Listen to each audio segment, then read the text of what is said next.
Welcome Her Excellency Gloria Macapagal Arroyo, the President of the Republic of the Philippines.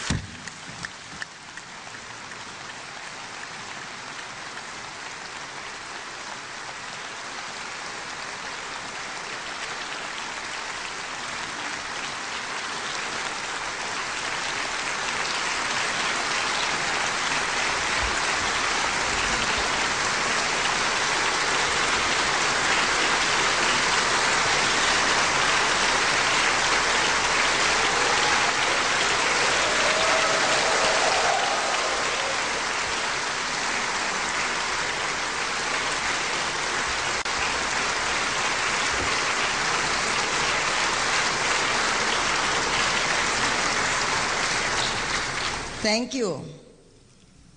Ladies and gentlemen, good afternoon. Before I begin my report to the nation, please join me first in a moment of prayer for President Aquino.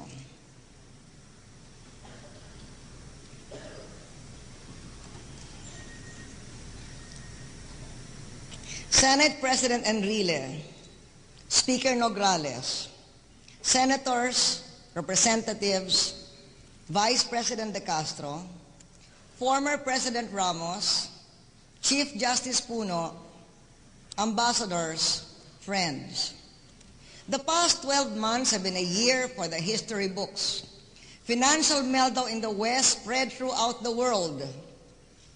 Tens of millions lost their jobs. Billions across the globe have been hurt. The poor always harder than the rich. No one was spared. It has affected us already. But the story of the Philippines in 2008 is that the country weathered a succession of global crises in fuel, in food, then in finance, and finally the economy in a global recession, never losing focus and with economic fundamentals intact.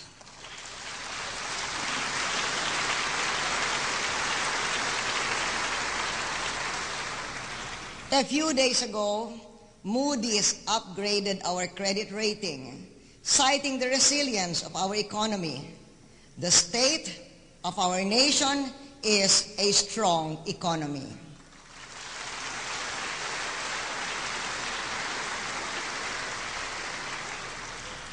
Good news for our people, bad news for our critics.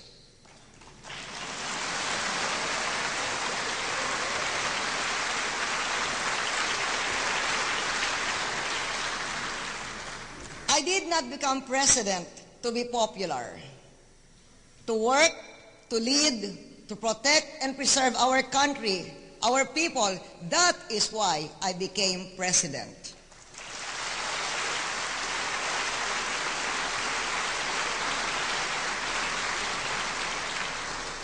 When my father left the presidency, we were second to Japan. I want our republic to be ready for the first world in 20 years. Towards that vision, we made key reforms. Our economic plan centers on putting people first. Higit sa lahat, ang layunin ng ating patakaran ay tulungan ang masisipag na karaniwang Pilipino.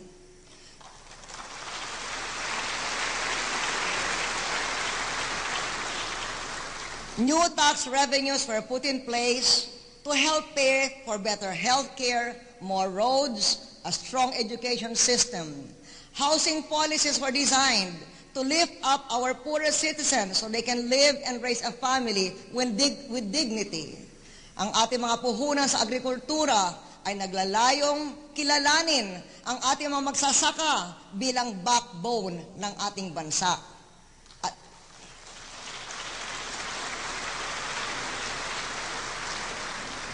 At bigyan sila ng mga modernong kagamitan to feed our nation and feed their own family. Had we listened to the critics of those policies, had we not braced ourselves for the crisis that came, had we taken the easy road much preferred by politicians eyeing elections, this country would be flat on its back.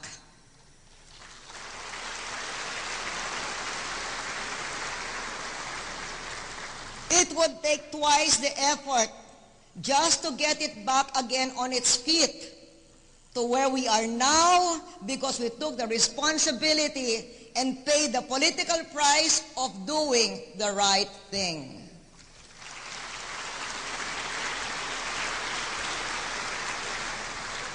For standing with me and doing the right thing, thank you, Congress.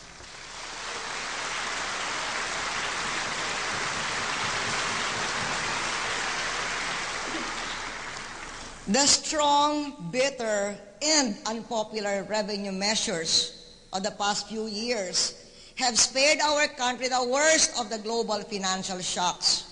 They gave us the resources to stimulate the economy. Nabigyan nila ang pinakamalaking pagtaas ng IRA ng mga LGU na 14 billion pesos itong taon.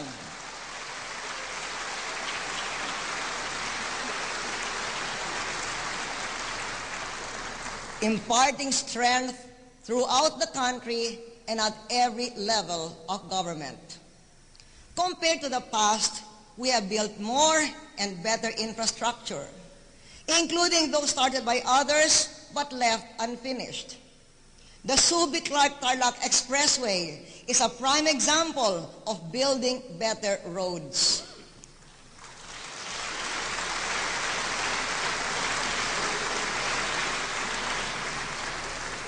It creates wealth as the flagship of the Subic-Clark Corridor. We have built airports of international standard, upgraded domestic airports, built seaports, and the roll-on, roll-off system. I ask Congress for a Philippine transport security law.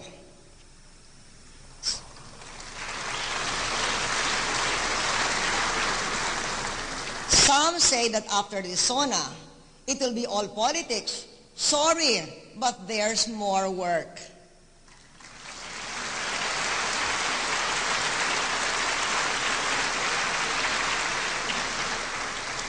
Sa telecommunications naman, inatasan ko ang Telecommunications Commission na kumilos na tungkol sa mga sumbong na drop calls at mga nawawalang load sa cellphone.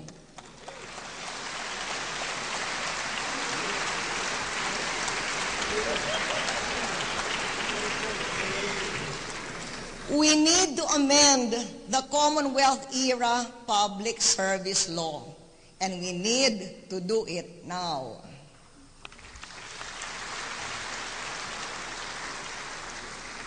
Kung noong nakaraan, lumakas ang electronics, today, we are creating wealth by developing the BPO and tourism sectors as additional engines of growth.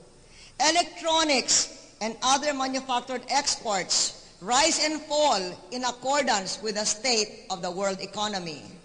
But BPO remains resilient.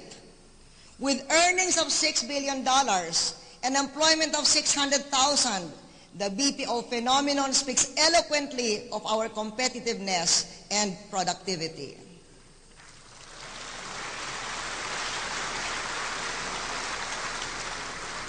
Let us have a Department of ICT.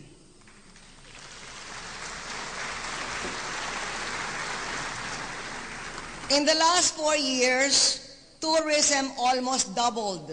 It is now a $5 billion industry.